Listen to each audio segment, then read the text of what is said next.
aku mau menjawab semua pertanyaan, gak semua sih, banyak banget kalau semua pertanyaan dari kalian yang sudah bertanya di kolom komentar di feed IG aku.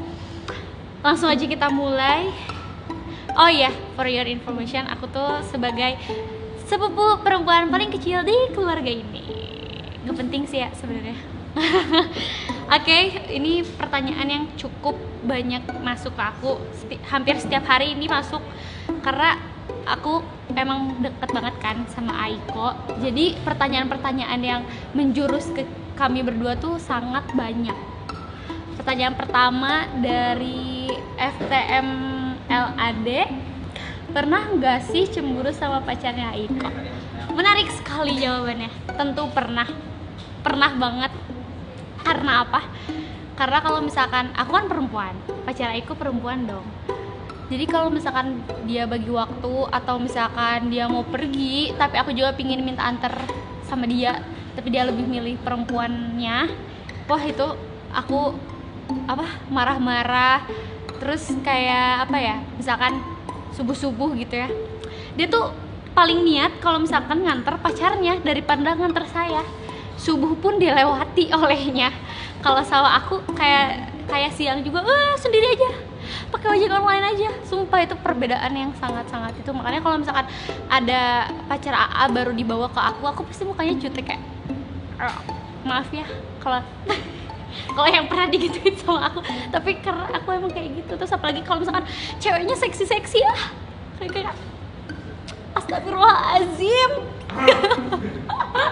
Tapi itu nyata guys, sumpah aku pernah di satu waktu dia bawa untuk pertama kalinya, terus kayak dan bajunya agak sedikit minim gitu, terus aku kayak gitu, kayak langsung blacklist. Tapi balik lagi ke pribadinya dia, kalau misalkan si pacarnya AA baik ya aku juga biasa aja gitu, baik-baik aja. Pertanyaan kedua dari Kartika RW, di kenapa mau jadi pengusaha dan mau buka usaha apa selain Pashmina kayak sekarang? Saya pengusaha guys. Enggak sebenarnya. Kalau misalkan yang Pashmina ini tuh, oh ya, follow ya aruna.atelier, dan di Shopee juga ada. Jadi aku tuh emang dari dulu tuh suka jual-jual barang. Jadi kayak aku pernah dibeliin aksesoris sama almarhum mama gitu. Ntar tuh udah ada di aku, tapi nanti sama aku dijual lagi. Terus hasil jualannya aku bagiin ke teman-teman aku. Kan bego ya gitu. Jadi udah ada bibit-bibit jiwa-jiwa entrepreneur sedari dini. Terrealisasikan di sekarang karena alhamdulillah gitu, kalian juga follow Instagram aku, terus kayak ngapain juga cuman kayak diem-diem gini doang. Jadi aku jualan dan alhamdulillah sold out guys, terima kasih. Selain Pashmina kayaknya aku mau bikin outer kayak Pashmina, kerudung-kerudung yang segi 4, dan pokoknya tunggu aja di Aruna. Promosi dari Puspita Aisyah, apa alasan dibalik keceriaan kakak setiap harinya? Apa makna warna kehidupan bagi kakak? Apa motivasi kakak selama ini selalu semangat dan ceria? Arti ayah kakak dan tim jurnalis menurut kakak? Sedih.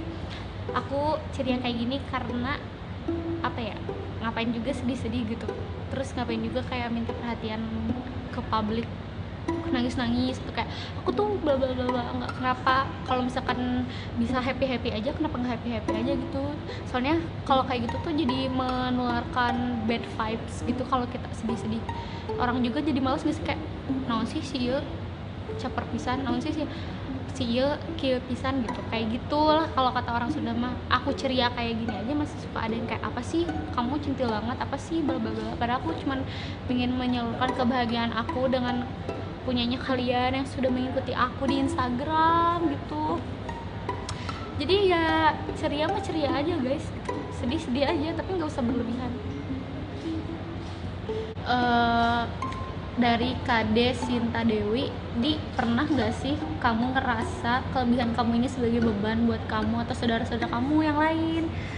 Atau terus kalau pernah, bagaimana cara kalian mengatasi perasaan tersebut? Sejauh ini sih enggak, karena aku nggak sendirian. Mungkin mungkin nggak tahu ya kalau Teresa dulu waktu belum speak up ke saudara-saudara karena masih kecil-kecil tuh kan, karena dia cucu paling besar kan, karena banyakan jadi aku merasa nggak terbebani, malah seru aja gitu kalau misalkan lagi main keluar rumah ketika banyakan, terus kalau lagi lihat hantu di satu waktu kayak itu tadi aku lihat, itu pasti semuanya kayak ya aku lihat, terus kayak dia lihat gitu, jadi kayak gak mau gitu ngelihat kita doang yang ngelihat, harus semua orang ngelihat. Itu sering terjadi sih, kayak kalau misalkan ke toilet cafe atau ke toilet mall yang agak menakutkan, ke toilet rumah makan gitu, pasti minta antar gitu sih serunya. Jadi ya nikmatin aja dah, kayak mau gimana lagi juga gitu kan. Gitu. Dari Cilyasio, Kak Indi gabung di Jurnalisa dari kapan dan gimana rasanya waktu ngejurnal di tempat seram, dan pengalaman terberat apa yang kira Kak Indi pernah rasakan selama di Jurnalisa? Aku dari pas SMA kelas 2 mulai gabung itu tuh Jurnalisa, Tanya Risa sama Aiko di salah satu kafe. Itu bener-bener awal dan aku kayak nggak tahu apa-apa, dan beberapa video selanjutnya tuh kalau misalkan kalian nyimak gitu aku diem, sampai aku kayak pernah kayak ngapain sih lu in frame gitu kalau lu diem, karena aku sumpah takut banget, apalagi kalau di rumah gitu lagi kumpul tuh aku dibully kalau udah mencakup hal yang perhantuan, karena aku takut bisa sampai panas dingin, bisa sampai keringet dingin, tahu sih kayak mules gitu kalau mereka udah ngebahas kayak gitu, sumpah setakut itu. Habis itu karena si teteh waktu itu iseng ngajak dan aku lagi luang juga, akhirnya bikin lah. Nah dari situ kayak teman-teman semua yang nge-subscribe kayak ajak aja saudaranya itu, jadi sampai sekarang jadi terbawa. Awalnya dari iseng-iseng. Pengalaman terberatnya apa ya, kalau misalkan syuting tapi udah beberapa tempat gitu, harus tetap mediasi, harus tetap nyari hantu, tapi keadaan udah dingin, udah malam, jadi kayak itu sih beratnya, dan sisanya mah happy. Dari Yuanita Febriani, apa motivasi hidup Teh Indi dan hal apa yang buat Teh Indi kuat di saat ngadepin masalah sulit? Sumpah ya, aku tuh pas bacain komen-komen kalian tuh banyak banget nanya tentang kehidupan, kayak tentang insecure, tentang cara bersyukur kayak gimana. Dari pertanyaan ini, motivasi hidup aku apa? Aku pingin banget berguna buat orang-orang sekitar. Kayaknya emang klasik sih alasannya dan motivasinya, cuman itu bener banget, itu selalu diterapin ke diri aku. Aku lihat orang-orang sekitar aku kayak kalau misalkan mereka nggak bisa kayak gitu, mungkin aku bisa. Ya kalian ngerti kali ya omongan aku itu apa. Jadi aku lihat saudara-saudaraku juga pada sukses, pada punya usaha sendiri, pada lulus kuliahnya. Nah masa aku enggak gitu? Dan aku perempuan, malu lah gitu. Perempuan tuh selalu dianggap lemah sama laki-laki, kayak derajatnya tuh kayak apa sih, kamu kan perempuan gak akan bisa. Nah aku nggak mau dipandang kayak gitu sama laki-laki. Aku pingin ada laki-laki, loh kok jadi ngomong laki-laki, aku pingin ada laki-laki yang ngelihat aku tuh kayak nggak akan bisa sih mah, ada aww dia nggak mau, aku nggak mau kayak gitu. Aku pingin kayak ih keren ya si perempuan tapi bisa ini bisa itu bisa ini bisa itu. Jadi itu motivasi aku pingin kita nggak dipandang lemah gitu sama laki-laki. Biasanya kan apalagi yang seumur aku gitu ya, yang masih punya pacar, suka banget kan di underestimate sama laki-lakinya, kayak apa sih cantikan juga ini, kerenan juga ini, pinteran juga ini. Aku nggak mau kayak gitu. Jadi motivasiku itu pekerjaan di saat kuliah, punya usaha di saat kuliah, dan akhirnya Allah mendengarkan, sangat bersyukur. Yang buat kuat ya kalian tau lah, keluarga. Dari Rahmatun Angel, keseharian Kak Indi gimana sih kalau di luar? Apa kemana-mana selalu lihat hal-hal yang kayak waktu di jurnal atau seperti biasa aja?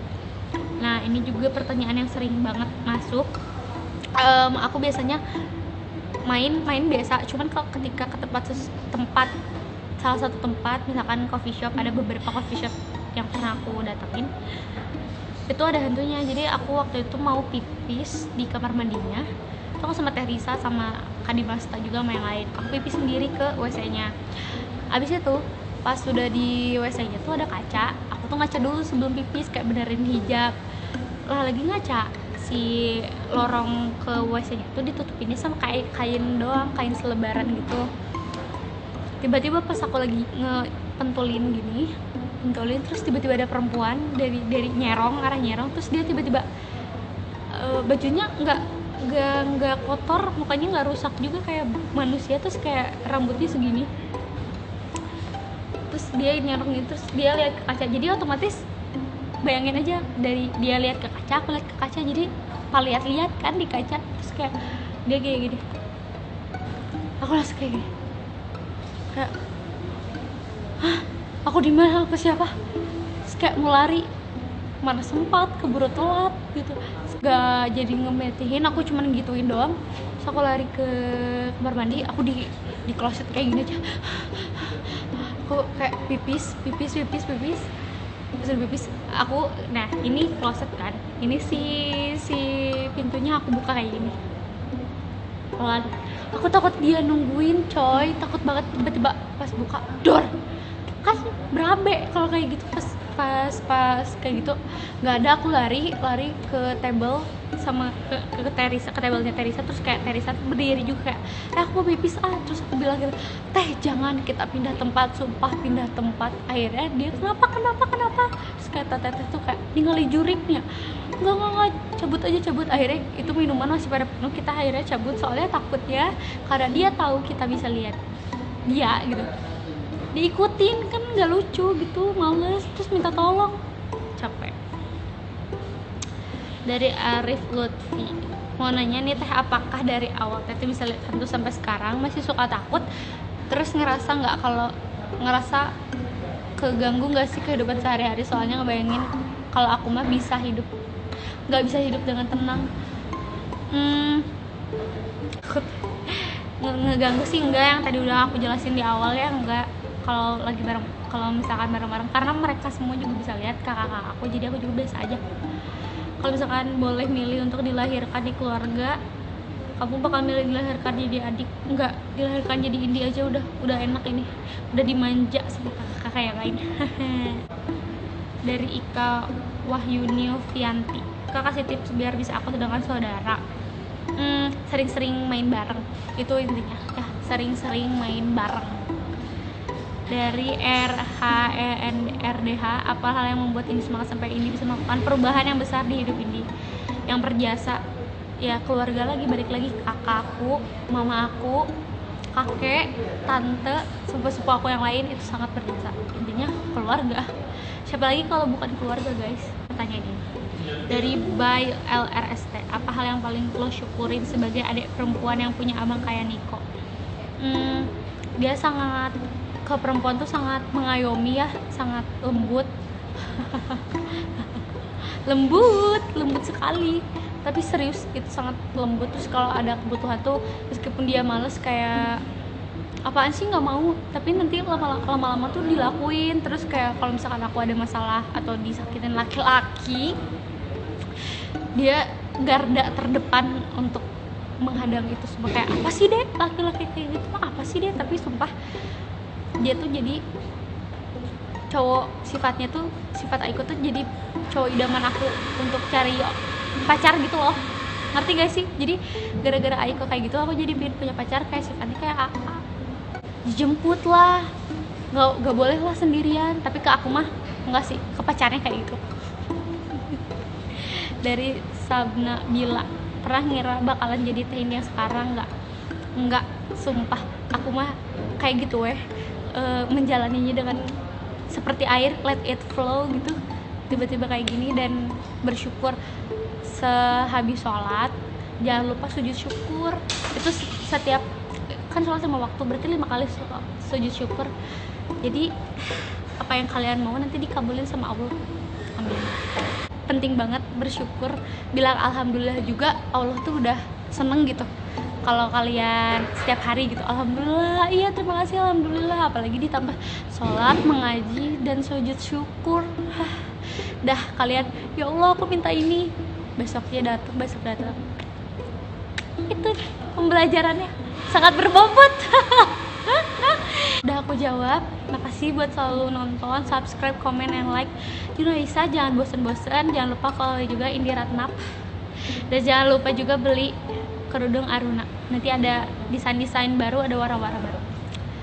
Jangan lupa subscribe, comment, and like. Dadah.